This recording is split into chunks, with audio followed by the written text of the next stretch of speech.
కొణిదెల పవన్ కళ్యాణ్ అనే నేను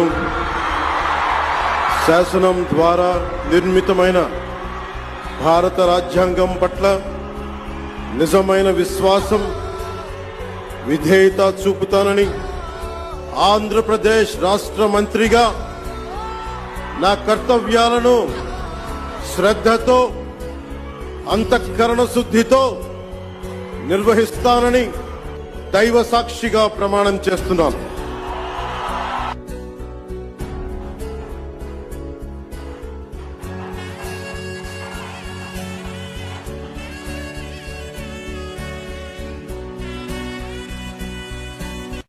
You are my MLA.